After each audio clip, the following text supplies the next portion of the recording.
Hi! In front of me is Xiaomi 12X, and today I would like to show you how you can operate voice recorder on this device.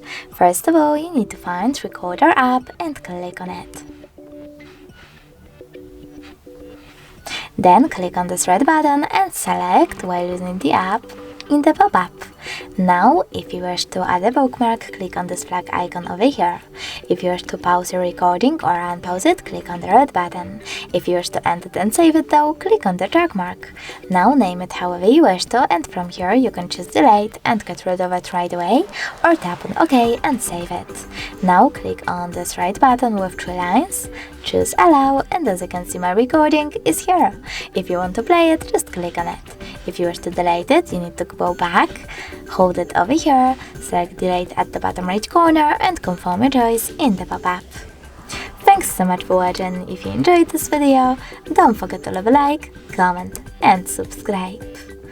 Bye!